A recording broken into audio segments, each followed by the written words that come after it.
Bismillahirrahmanirrahim. Assalamualaikum warahmatullahi wabarakatuh. Assalatu wassalamu asrofil anbiya'i wal mursalin wa ala alihi sahbihi ajmain, amma ba'd. Ilahi anta maksudi waridoka matlubi atini mahabbataka wa ma'rifatak. Rabbi syrahli sadri wa yassirli amri wahlul 'uqdatam min lisani yafqahu qawli. Subhanaka la ilma lana illa ma 'allamtana innaka antal alimul hakim. Senantiasa bersyukur kepada Allah dengan mengucapkan alhamdulillahirabbil alamin, bersalawat kepada baginda Rasulullah dengan mengucapkan Allahumma sholli ala sayyidina Muhammad wa ala alihi wa sahbihi wasallim. Bapak Kepala Sekolah yang terhormat, Bapak Kepala Sekolah yang saya hormati, Ibu, Bapak Dewan Guru, staf TU beserta karyawan dan anak-anakku semua yang Ibu banggakan. Apa kabar semua? Lama tidak berjumpa ya. Alhamdulillah, sekarang dan seterusnya kita akan melanjutkan kembali kegiatan keagamaan di SMPN Negeri 3 Cibadak secara daring. Sebelum kalian melaksanakan pembelajaran daring, insya Allah dari pukul 7 sampai 7.30 kita adakan kegiatan keagamaan.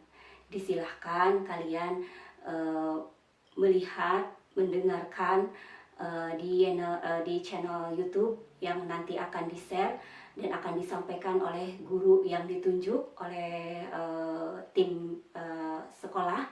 Dan kalian disilahkan mendengarkan tausiahnya dan kalian mencatat poin-poin penting yang bisa kalian ambil dari tausiah yang disampaikan oleh Bapak Ibu Guru. Untuk semoga ada kebaikan untuk kita semuanya. Semoga menambah kebaikan.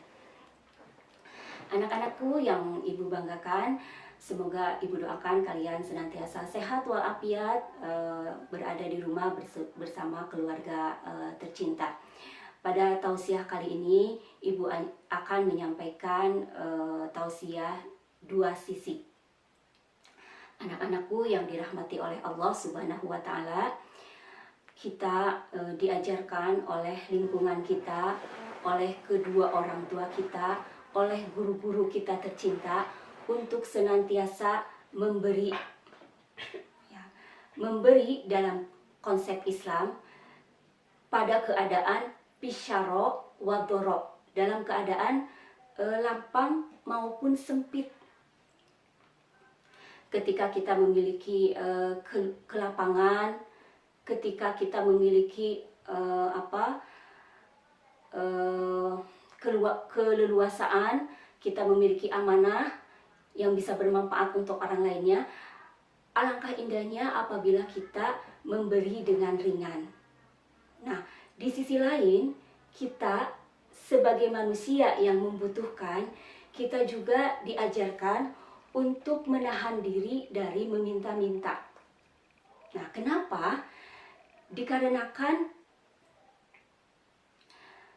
Kenapa kita harus menahan diri? Dikarenakan kita untuk menjaga kehormatan diri kita. Kalau kita meminta kepada Allah, Allah paling suka dimintai pertolongan. Tapi kalau meminta pertolongan terus kepada manusia, hati-hati.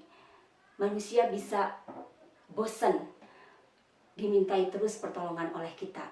Oleh karena itu, sebelum kita meminta pertolongan kepada manusia, alangkah baiknya kita meminta pertolongan dulu kepada Allah. Hasbunallah wa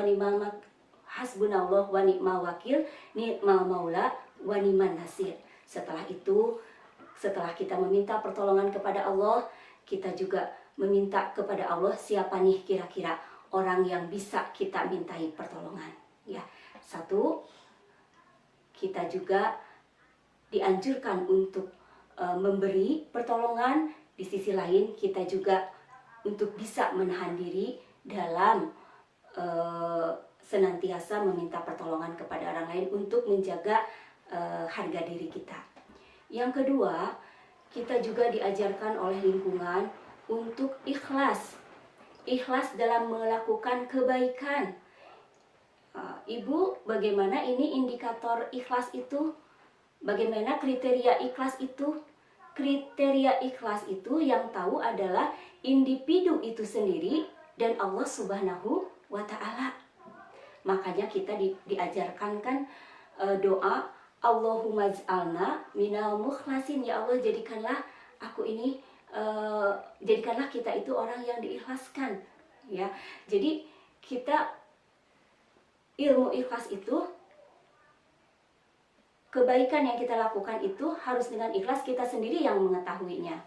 Anak-anakku yang berbahagia, di sisi lain juga kita sebagai manusia penikmat kebaikan diajarkan untuk senantiasa berterima kasih kepada orang yang telah melakukan, yang memberikan kebaikan kepada kita.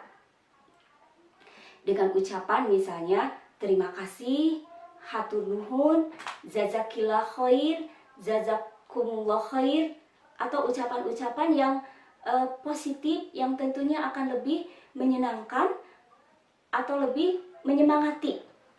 Nah, berterima kasih kepada manusia juga merupakan salah satu dari indikator apakah seseorang itu bisa berterima kasih kepada Allah atas nikmat-nikmat yang telah Allah berikan kepadanya. Rasulullah bersabda, la yaskurullah mala yaskurun nas. Tidaklah berterima kasih kepada Allah barang siapa yang tidak tahu berterima kasih kepada manusia. At-Tirmidzi 1954. Oleh karena itu anak-anak, mulai dari sekarang, alhamdulillah bagi yang telah bisa melaksanakan kebaikan sekecil apapun, kebaikan yang telah orang lain lakukan kepada kita, kita kudu berterima kasih. Ternyata itu ajaran yang dicontohkan oleh Rasulullah kepada kita. Bisa saja dengan ucapan jazakumullah khair, semoga Allah membalasnya dengan yang lebih baik. Nah, sisi yang ketiga adalah kita diajarkan untuk bersabar menahan diri dari hinaan, ejekan, atau pengecilan orang lain terhadap diri kita. Nah, kita diajarkan untuk tidak melawan, karena kalau kita melawan, hanya setanlah yang akan tertawa sebagai pemenang. Di sisi lain, ketika kita ketika kita ditakdirkan untuk melihat kekurangan atau kesalahan orang lain, begitu, kita juga diajarkan untuk lebih mengevaluasi diri kita. Kesalahan orang lain bisa menjadi ladang ilmu buat kita, sekaligus ladang amal untuk mengoreksi diri kita, apakah kita juga seperti itu. Nah, oleh karena itu, evaluasi diri, muhasabah diri akan lebih baik daripada menunjuk orang lain salah. Kita evaluasi diri, itu akan lebih menguntungkan dan lebih menyejukkan bagi kita daripada kita melakukan salah orang lain salah, padahal kita juga belum tentu benar. Evaluasi diri, evadir. Anak-anak, itulah tausiah dari ibu. Kesimpulannya adalah itulah indahnya ajaran agama Islam. Kebaikan ditebar di dua sisi yang saling berseberangan. Ya, untuk apa? Untuk lebih mengkondisikan lingkungan itu lebih menyejukkan, lebih saling menghargai, saling mencintai, dan saling menahan diri untuk terciptanya suatu produktivitas kerja yang lebih baik lagi, supaya lebih terkaitnya ukhuwah Islamiyah yang akan lebih menguatkan diri kita dalam melakukan kebaikan. Oleh karena itu anak-anakku sekalian, marilah kita jauhi perdebatan, permusuhan. Mari kita lebih mendekatkan diri kepada Allah Subhanahu wa taala dalam ketaatan kepada Allah dan Rasulnya. Semoga dengan hikmah corona ini kita semua bisa lebih taat kepada Allah Subhanahu wa taala. Oleh karena itu anak-anak jangan lupa setelah ini kalian silahkan untuk sholat duha dan murojaah dan membaca Al-Quran. Sekian dari ibu paham yang berbicara belum tentu lebih baik dari yang mendengarkan, tapi semoga mudah-mudahan dengan ikhtiar keagamaan ini kita bisa menjadikan diri kita untuk lebih baik di mata Allah dan Rasulnya. Sekian dari ibu, semoga ada manfaatnya. Sebelum ibu akhiri, kita berdoa terlebih dahulu. Bismillahirrahmanirrahim. Allahumma sholli ala sayyidina wa habibina wa syafi'ina wa maulana Muhammad radhiyallahu tabaraka an kulli sahabati rasulillahi ajmain hamdan na'imin hamdan yuwafi ni'matahu wa yukafi majidah ya rabbana lakal hamdu kama yanbaghi li azimi karimi sultanik. Allahumma sholli ala sayyidina Muhammadin nabiyyi ummi wa ala alihi washabihi wasallam. Allahumma ya qadiyal hajat, Allahumma ya kafiyal muhimmat, Allahumma ya dafi'al baliyat, Allahumma ya rafi'ad darajat, Allahumma ya syafi'al amrod, Allahumma mujibad da'wat, Allahumma ya arhamar rahimin. Hasbunallah wa ni'mal wakil, ni'mal maula wa ni'man nasyir, wa la haula wa la quwata illa billah. Allahumma afina fi badana, Allahumma afina fi sam'ina, Allahumma afina fi basyarina, Allahumma afina fi corona. Allahumma gfir lana wali walidaina warhamhuma kama rabbayana sigoro. Rabbana atina fid dunya hasanah wa fil akhirati hasanah wa qina adzabannar. Subhanaka rabbil izzati amma yasifun wa salamun alal mursalin walhamdulillahi rabbil alamin. Terima kasih, semoga ada manfaatnya. Wabillahi taufiq wa hidayah. Assalamualaikum warahmatullahi wabarakatuh.